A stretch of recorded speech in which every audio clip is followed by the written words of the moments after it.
ഒപ്പം നിൽക്കാൻ പ്രതിഫലം ഓഫർ ചെയ്യുന്ന ബി.ജെ.പിയുടെ മാർക്കറ്റിംഗ് വിങ്ങിനെ കുറിച്ചുള്ള വിവരങ്ങൾ ഇൻഫ്ലുവൻസേഴ്സ് പുറത്തുവിടുമ്പോൾ എനിക്കുണ്ടായ സമ്മർദ്ദം നിങ്ങൾക്ക് ഊഹിക്കാൻ പോലും ആവാത്തതാണെന്ന് ബോളിവുഡ് താരം രാജ്കുമാർ റാവു ഭയത്തോടെ പറയുമ്പോൾ ഓരോ ഇന്ത്യൻ പൗരനുമുള്ളിൽ കയറിക്കൂടുന്ന ഒരു പേടിയുണ്ട്.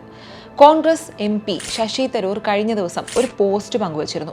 2012 നിർഭയ കേസ് നടക്കുന്ന സമയത്ത് പ്രതിഷേധത്തെക്കുറിച്ച് അമിതാഭ് ബച്ചന്റെ പ്രതികരണമായിരുന്നു അത്. സമാധാനപരമായ സമരത്തെ ടിയർ ഗ്യാസും ജലപീരങ്കിയും കൊണ്ട് നേരിടുന്നത് കാണുമ്പോൾ വേദന തോന്നുന്നു എന്നതായിരുന്നു അന്ന് അദ്ദേഹം പറഞ്ഞിരുന്നത്.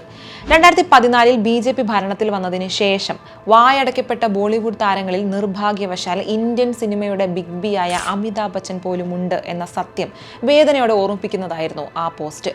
സമരമുഖത്തേക്ക് ആദ്യമെത്തിയ താരങ്ങളിൽ ഒരാളാണ് നടി ഷബാന ആസ്മി. കരിയറിൽ ഉയരങ്ങൾ താണ്ടുമ്പോഴും തന്റെ നിലപാടിലോ രാഷ്ട്രീയത്തിലോ യാതൊരുവിധ വിട്ടുവീഴ്ചയ്ക്കും നിൽക്കാതെ ഉറക്കെ പ്രതികരിച്ചുകൊണ്ടേയിരിക്കുന്ന താരം. അന്നത്തെ ഭരണ സംവിധാനങ്ങൾക്കിടയിൽ നിന്ന് അവർക്ക് കിട്ടിയിരുന്ന പ്രിവിലേജ് ഇന്നത്തെ താരങ്ങൾക്ക് കിട്ടാതെ പോകുന്നത് എന്തുകൊണ്ടായിരിക്കും? മിണ്ടിയാൽ ക്യാൻസൽ ചെയ്യപ്പെടുമോ എന്ന ഭയം അവർക്കുള്ളിൽ കുത്തി നിറച്ചത് ആരായിരിക്കും? 2025 പ്രധാനമന്ത്രി നരേന്ദ്രമോദിയെ പിന്തുണച്ചുള്ള T-Series ഗാനം പുറത്തിറങ്ങിയപ്പോഴാണ് രാജ്കുമാർ റാവുവിനെതിരായ വലിയ വിമർശനങ്ങൾ ഉയർന്നു വന്നത്. ഇപ്പോൾ ജന്തർ മന്ദറിലെ വിദ്യാർത്ഥി പ്രതിഷേധത്തിൽ വിദ്യാർത്ഥികൾക്കൊപ്പം എന്ന നിലപാട് അറിയിച്ച താരത്തിന് പക്ഷേ ഹിസ്റ്ററി വില്ലനായി വന്നു. കമന്റ് ബോക്സിൽ ചോദ്യങ്ങൾ ഉയരുന്നു.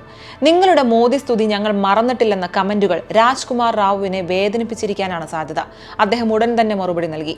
എൻ്റെ ആത്മാവിനെ പണയം വെക്കാൻ എനിക്കാവില്ല സഹോദര. ഞാൻ ആരാണെന്നോ എൻ്റെ നിലപാടുകളോ പ്രത്യയശാസ്ത്രമോ എന്താണെന്നോ നിർവചിക്കുന്നതല്ല ഒരു പാട്ട്. ആ സമയത്ത് എന്നിലുണ്ടായിരുന്ന സമ്മർദ്ദങ്ങൾ നിങ്ങൾക്ക് ഊഹിക്കാൻ പോലും ആവില്ല എന്ന്.